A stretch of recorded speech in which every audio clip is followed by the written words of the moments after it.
इस समय में क्या ये हो सकता है कि अंडमान में लॉकडाउन की स्थिति बन जाए? अगर नमस्कार सबों को।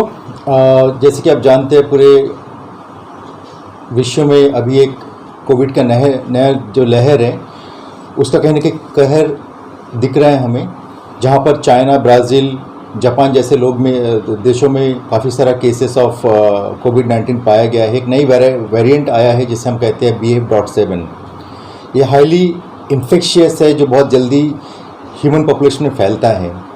इसके सिर्फ 4 मामले भारत में पाए गए थे, वो भी अक्टूबर-नवंबर के महीने में। उसके बाद हमारे पास अभी तक नया कोई फ्रेश केस नहीं आया है।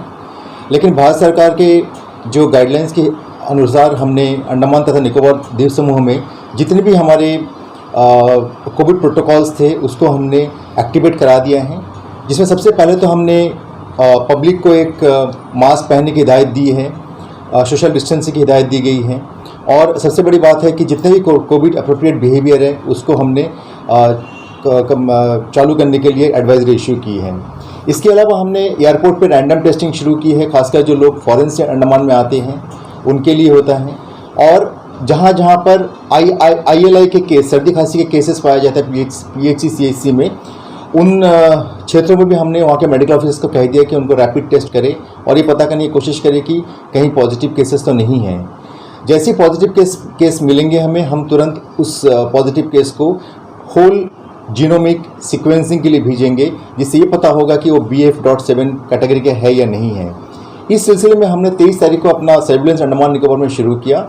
इसके दौरान हमने करीब बहुत सारे सैंपल्स हमने किए थे। उसमें से 5 सैंपल्स पॉजिटिव आए, जिसमें से एक फॉरेनर का सैंपल पॉजिटिव है, और इस सैंपल को हम अभी ICMR को भेज रहे हैं, और ICMR इसे NIB पुणे के थ्रू टेस्ट कराएंगे पता करने के लिए BF.7 का जो स्ट्रेन है या नहीं है।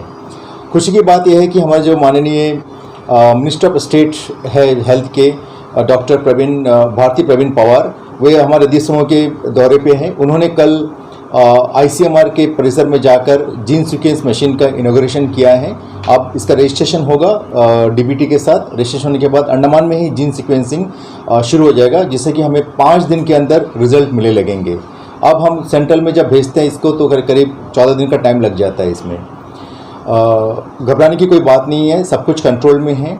मेडिसिन हमारे पास एक्सेस अवेलेबल है। उसके अलावा हमने एक वर्स्ट केस सिनेरियो हमने बनाई अंडमान निकोबार के लिए। अगर एक साथ पूरे अंडमान निकोबार के 1% लोग, करीब 4000 लोग अगर इन्फेक्ट हो जाते हैं तो उनको बचाने के लिए जो भी एक मुहिम है, जो भी एक प्रोटोकॉल है, उसे तैयार कर लिया गया है और उसे अपडेट भी कर लिया गया है, जिसमें मेडिकल और जितने भी स्वास्थ्य सेवाएं हैं, इसके अलावा जो भी आपका public distribution system, diesel, petrol, आपके फूड ग्रेन्स, लेबर्स इश्यूज़, ये सारे को भी कंसिडर किया गया है और हम हर तरीके से तैयार है। कुछ भी होगा हम इसको टैकल कर सकते हैं। लेकिन फिर से कहना चाहूँगा, सबसे पैनिक की सिचुएशन करने की नहीं है, क्योंकि हम अंडमान निकोबार में हमने मैक्सिमम वैक्सीनेशन कवरेज दे चुके हैं। इम्यूनिटी अच्छी खासी इम्यूनिटी है। अगर वायरस आता भी है, जो मारने और मरने की सिचुएशन पहले थी वो सिचुएशन होगा नहीं, ये हम एक्सपेक्ट कर सकते हैं। अभिजीत सर, आपका बहुत बहुत शुक्रिया हमारे दर्शकों से इतनी जानकारी साझा करने के लिए। बस हम ये जानना चाहेंगे, कोविड का पहला वेरिएंट जो था और उसके बाद ओमिक्रॉन और ये BF.7, ये तीनों में अंतर क्या होगा सर? देखिए, एक जेनेटिक लिनिएज होता है। जेनेटिक लिनिएज में होता है कि कोई भी वायरस होता है, खासकर जो टाइप B इन्फ्लुएंजा वायरस हम बोलते हैं, जिनकी जो फैमिली है, ये टाइप B इन्फ्लुएंजा वायरस की फैमिली जो होती है, ये एक नोटोरियस वायरस होता है जो हर समय अपने आप को बदलता है। ये आता है बहुत स्पीड से, लोगों को बीमार करता है या मारता है, उसके बाद धीरे धीरे अपने आप ही बदल जाता है। कि जैसे जैसे पॉपुलेशन में हर्ड इम्यूनिटी हो जाती है, हर्ड इफेक्ट हो जाता है, उसकी वजह से क्या होगा कि ये वायरस सस्टेन करने के लिए अपने आप को तोड़ता है, अपने आप को जेनेटिकली मॉडिफाई करते हैं। और जेनेटिकली मॉडिफाई करने के लिए जब करते हैं तो क्या होता है, ऑटोमेटिक वायरस इन्फेक्शियस तो हो जाता है, लेकिन इनकी जो मारने की क्षमता है, जो विरुलेंस है, वो कम हो जाता है। इसकी वजह से आप देखोगे कि पहले और दूसरे वेव में जितने लोगों का मौत हुई थी या फिर जो बीमार पड़े थे, वो थर्ड वेव में उतनी मौत नहीं हुई और ना ही ज़्यादा लोग बीमार पड़े हैं, उतना खतरनाक नहीं हुआ है। तो एक सीजनल इन्फ्लुएंजा बोल के चीज़ आती रहेगी जब तक वायरस है, लेकिन घबराने की कोई बात नहीं है। अभिजीत सर, ये बताइए, जिस तरह से फर्स्ट और सेकंड वेव में फुल प्रिपरेशन था, क्या अभी ये थर्ड वेव के लिए भी कोई कोविड केयर सेंटर ऐसा प्रिपेयर है जहाँ पे अगर पॉजिटिव पाया जाए तो उन्हें अलग से रखा जाएगा या हॉस्पिटल में ही देखा जाएगा? हाँ, देखिए, जब पहले वेव में आए थे हमें इस बीमारी के बारे में कुछ मालूम नहीं था, हमेशा नोवेल कोरोना बोलते थे। आजकल इस वायरस के बारे में सब कुछ, लगभग सब कुछ हमको मालूम है, एक्सेप्ट इसका मेडिसिन के अलावा बाकी सभी चीज़ें मालूम है हमें। तो ये पाया गया है कि हॉस्पिटल में रह के कोई फ़ायदा नहीं होता है, तो हम सबको होम क्वारंटाइन या होम आइसोलेशन कर रहे हैं और उनको कॉन्टैक्ट ट्रेसिंग कर रहे हैं, उनको भी हम होम क्वारंटाइन करने की कोशिश कर रहे हैं। हॉस्पिटल में उनको हम रखेंगे जिनको हॉस्पिटल या मेडिकल केयर की ज़रूरत पड़ेगी, जिस वजह से ब्रीथलेसनेस हो रहा है या फीवर उतर नहीं रहा है, सिम्टम्स में इंप्रूवमेंट नहीं हो रहा है या फिर वो कंडीशन डिटोरेट हो रहा है, ऐसे केस को हम हॉस्पिटल में ले आएंगे और उनको ट्रीटमेंट लगेगा। वो हार्डली आपका 5 to 10% केस ऐसा होगा जो कि हॉस्पिटल की ज़रूरत पड़ेगी, अदरवाइज ज़रूरत नहीं पड़ेगी। अभिजीत सर, ये भारत के किन किन राज्यों में अभी ये केसेस मिल चुका है? देखिए, उड़ीसा में 1 केस मिला है और 3 केस गुजरात में मिला है, जो कि होम आइसोलेशन में रह के ठीक होके चले भी गए हैं। इनको कुछ स्पेशल ट्रीटमेंट की ज़रूरत नहीं पड़ी है। और आज अभी हाल ही में स्पोर्ट्स अथॉरिटी की तरफ से एक टीम गया हुआ है उड़ीसा, और वो खेल खत्म करके वापस आने वाले हैं, हाल ही में आ जाएंगे, तो उनका आने का कुछ असर पड़ेगा क्या? नहीं, देखिए, जो वो केस हुआ था वो करीब 2 महीने पहले हुआ था। अच्छा। उसके बाद कोई फ्रेश केस नहीं हुआ, तो हमें लगता है कि जो मैक्सिमम इंक्यूबेशन पीरियड उसका कंप्लीट हो चुका है, तो खतरे की कोई बात नहीं है। और किन बड़े देशों में अभी ये छाया हुआ है? खासकर तो देखिए सब जगह फैल रहा है, खासकर जो चाइना का सिचुएशन वर्स कहा जा रहा है, लेकिन उस पर कोई ऑथेंटिक डाटा किसी के पास अवेलेबल नहीं। जो दिखा रहे न्यूज़ में वो हकीकत है कि चाइना, हांगकांग, ब्राज़ील ऐसे कंट्रीज में पाया गया, सिंगापुर में भी केस पाया गया है। चाइना का जैसा सर बहुत खतरनाक करके दिखाया जा रहा है, तो सच में ये ऐसा है कि ये हवा में बातें हो रही है? देखिए, चाइना की जो बात है उस पर हम कमेंट नहीं कर सकते कि चाइनीज गवर्नमेंट को भी Frank data, authenticate data produce नहीं करती, आपको मालूम, हमें मालूम है, तो उस पर हम अभी कुछ बहस नहीं कर सकते हैं, लेकिन कुछ ना कुछ गड़बड़ है कुछ क्षेत्रों में, वहाँ पे इतना समझ में आ रहा है। ठीक है। कोई अभी का जो ये 3rd वेव है सर, ये BF7, ये कितना खतरनाक है?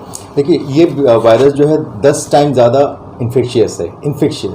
मैं क्लियर करना चाहूँगा, 10 टाइम ज़्यादा खतरनाक इन्फेक्शियस बोलने से, infectious doesn't means killing power. 2 चीज़ होती है, एक बहुत जल्दी फैलना होता है, एक होता है किलिंग पावर होता है। इसके किलिंग पावर में डाउटफुल है, क्योंकि जितने केसेस देखा गया उसमें कहा कि बीमार लोग पड़ते हैं, लेकिन जो कॉम्प्लिकेशंस या डेथ, वो चांसेस काफ़ी कम हो जाता है। कोई डेथ रिकॉर्ड किया है सर अभी इंडिया में? इंडिया में कोई 4 केस, एक भी केस रिकॉर्ड नहीं हुआ। सबसे बड़ी बात है कि सब घर में ही रह के ठीक हो गए, ट्रीटमेंट की जरूरत नहीं पड़ी उनको। अभिजीत सर, अभी हाल ही में 2 दिन के बाद हम लोग न्यू ईयर देखने वाले हैं, फिर ITF ग्राउंड में मेला लगने वाला है, क्या इसका असर हो सकता है ITF की एक बड़ी भीड़ और ये न्यू ईयर का?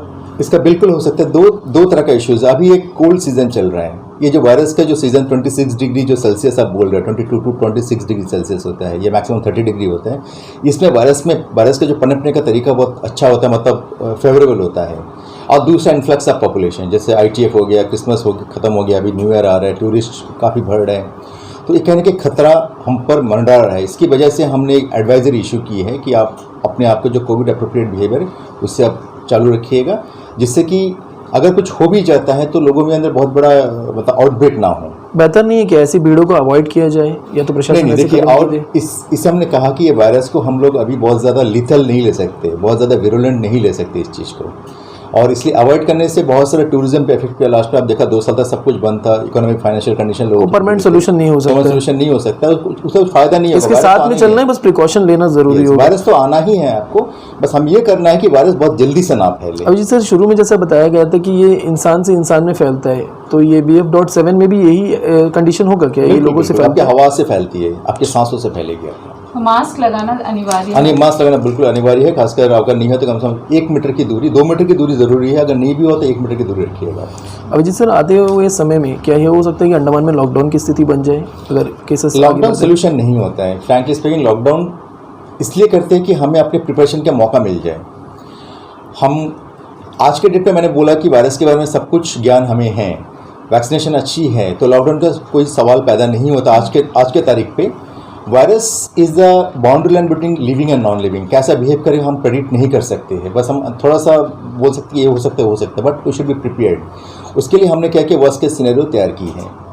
लॉकडाउन का कोई अभी तक ऐसा कोई अंदेशा नहीं है, कोई मतलब सिचुएशन होना नहीं चाहिए हमारे पास। और लॉकडाउन करने की भी वजह ये होती है कि मेडिकल विभाग को वो प्रिपरेशन का टाइम मिल जाए, अदरवाइज इसका तो कुछ ऐसा लाभ होता नहीं है। जब हम प्रिपेयर्ड है तो हमें लॉकडाउन का कोई आवश्यकता नहीं है।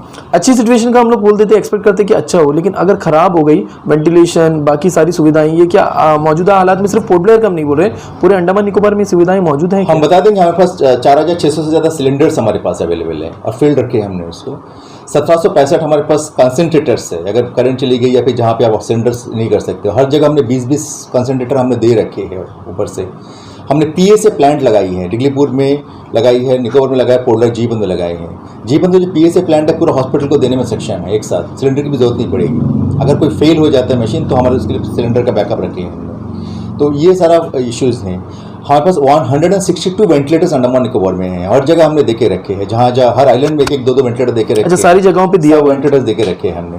सीपैप बोलते हैं, जो कि वेंटिलेटर से पहले वाली यूज़ होती है, जो वेंटिलेटर से डालने से उसको डालते हैं, कभी कभी उससे पॉजिटिव प्रेशर से उसका जो इश्यूज़ होता है, रेस्पिरेटरी इश्यूज़ होते हैं, कार्डियो रेस्पिरेटरी इश्यूज़, उसको हम रिवाइव कर सकते हैं। अगर वो फेल होता है उसके बाद हम वेंटिलेटर पे जाते हैं। तो सीपैप हमारे पास सफिशिएंट अवेलेबल है। मास्क, ग्लव्स, सैनिटाइजेशन मटेरियल इतने ज़्यादा सफिशिएंट है कि 3 महीने तक हमें कोई कमी नहीं होना है। तो जंग शुरू भी हो गई तो हथियार के साथ मौजूद है। बिल्कुल बिल्कुल मौजूद है। अभिजीत सर, कोविड वैक्सीनेशन जो चला था, काफ़ी लोग हमारे द्वीप समूह में शायद नहीं लिए हैं, क्या कहना है? उस समय हम काफ़ी जद्दोजहद किए, सबके सामने जाके घर घर गए, हम लोग सबको ढूंढ के लगाए, कुछ लोग रेसिस्ट कर रहे थे। हमारा टारगेट 2,86,000 अडल्ट पॉपुलेशन का था। उसी तरीके से 23,000 छोटे जो एडोलसेंट बच्चे थे और 12 से 14 साल के करीब 13,000 बच्चों को देना था। तो वो हमारा टारगेट था, टारगेट हमने कंप्लीट कर लिया है। कुछ लोग जो नहीं लिए लेकिन टारगेट के अंदर आ गए हम लोग सर, उसकी वजह से क्या हो रहा है, कुछ लोग छूट गए हैं। मैं चाहूँगा कि तुरंत अपना वैक्सीनेशन लगवा ले, खासकर जिन्होंने एक भी डोज नहीं लगवाया है, उनके लिए खतरा ज़्यादा रहेगा। मैं ये नहीं बोल रहा कि 3 डोज लगाने के बाद को प्रोटेक्शन मिलेगा, कम से 1 डोज आपको लगना चाहिए, क्योंकि मैक्सिमम लोग कहीं ना कहीं हम लोग एक्सपोज हो चुके थे इस वायरस से। तो कहने के थोड़ा बहुत इम्यूनिटी है, उसको बूस्ट करने के लिए आपको एक सिंगल डोज इम्यूनिटी की ज़रूरत है। आज के डेट पे हमारे पास 30 नवंबर को सारे वैक्सीन एक्सपायर कर चुके हैं और सरकार की जो 75 दिन की परियोजना थी आज़ादी का अमृत महोत्सव के हिसाब से जो फ्री दे रहे थे, उसका डेट भी ओवर हो चुका था। तो वहाँ पर जितने वैक्सीन एक्सेस थे हमने आंध्र प्रदेश गवर्नमेंट को दे दिए कि वहाँ यूज़ कर ले, उनके पास कमी थी। अभी हमने नए वैक्सीन के लिए रिक्वेस्ट की है। आज भी माननीय मंत्री महोदय यहाँ पे अंडमान में, उनको भी हमने प्लेस किया कि मैडम हमको इमीडिएटली मिनिमम डोजेस वैक्सीन चाहिए, हर तीनों टाइप के, जो कोर्बेवैक्स, कोवैक्सीन और कोविशील्ड की। क्योंकि जो लोग छूट गए हैं या जो लोग मेलैंड से अभी आए हैं या जो छोटे बच्चे अभी उस ब्रैकेट में आए हैं, जो 10 साल, 11 साल के, 12 साल हो गए हैं, उनको हमें वैक्सीन देना है। कब से देना शुरू करेंगे? ये मैडम एश्योर करके गई है। हम जाने के बाद फिर उनको पत्राचार करेंगे, फिर सरकार की डिसीजन क्या होगी देखेंगे। इस बीच हमने प्राइवेट हॉस्पिटल जो रिकॉग्नाइज्ड है यहाँ पे, शामला क्लिनिक, उनको भी हमने हिदायत दी है, एक रिक्वेस्ट की है कि आप उनका वैक्सीन मंगवा के पेड बेसिस पे सरकार का जो रेट है उस रेट बेसिस पे लगवाना शुरू करें, including national vaccine. Abhijit sir, अगर किसी को मेलैंड जाना है या इंटरलैंड जाना है, क्या डबल वैक्सीन मैंडेट है? नहीं, हमने कोई वैक्सीनेशन मैंडेटरी नहीं किया। अगर सिंगल ना हो तो भी मैं मैंडेटरी नहीं की। मेलैंड के लिए भी मेलैंड के लिए मैंडेटरी नहीं किया, लेकिन सिम्टम्स नहीं होना चाहिए। अच्छा अभिजीत सर, से मेरे 2 ही सवाल हैं। कहीं समय के बाद लोगों ने एक दूसरे का चेहरा देखना शुरू किया, क्या मास्क का दौर दोबारा आने वाला है? हाँ, मास्क का दौर जरूर आने वाला है। मैं आप सबसे यही रिक्वेस्ट करूंगा कि अभी ये कोविड सीज़न या इन्फ्लुएंजा सीज़न या फ्लू सीज़न बोलते हैं, दिसंबर जनवरी, इसमें अब कोविड ना हो, आपको फ्लू तो होना ही है। तो इसकी वजह से मास्क का इस्तेमाल करना प्लीज़ शुरू कर दें। तो लोग बड़े कंफ्यूज है अभिजीत सर कि मुझे डेंगू तो नहीं हो गया, नॉर्मल बुखार नहीं है, या तो फिर कोविड तो नहीं है। तो कोई ऐसा नंबर होगा, किसी से कांटेक्ट करें या तो किसी से बात हो जो प्रॉपर उनको बता सके कि हाँ ये सिम्टम्स में आपको कोविड हो सकता है। तो ऐसा कुछ नंबर आप लोग इशू कर रहे हैं कि बाद में इशू कर रहे हैं? 102 हमारा 232-102 जो नंबर है हमारा, उसको हम लोग अभी एक्टिवेट कर रहे हैं। वही हमारा कॉल सेंटर रहेगा। ये एक्टिवेट हो चुका है कि ऑलरेडी एक्टिवेटेड है? उनको बस हम अभी गाइडलाइंस इशू कर रहे हैं कि कोई भी कॉल आएगा तो हाउ टू रिप्लाई, जो FAQs बोलते हैं, फ्रिक्वेंटली आस्क्ड क्वेश्चंस, उनको हम मुहैया करा रहे हैं।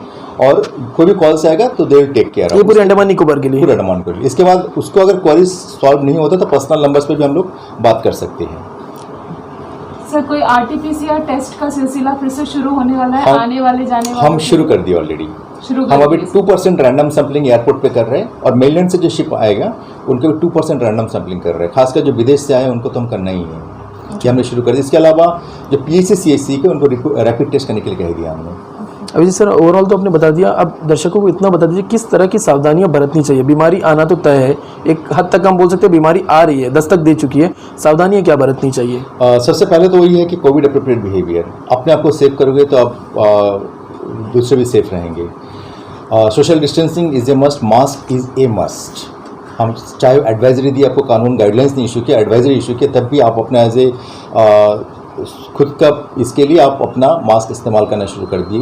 हाथ को हर 2-2 घंटे में साबुन से धोए आप। अगर नहीं है तो सैनिटाइज़र का इस्तेमाल करें। कोशिश कीजिए मास्क आप जब हाथ धोते हो तो आधा मिनट तक साबुन हाथ में लगा रहना चाहिए, जिससे कि सारा वायरस वगैरह उससे हट जाए। ये आपको पहला करना है। दूसरा होता है न्यूट्रिशन।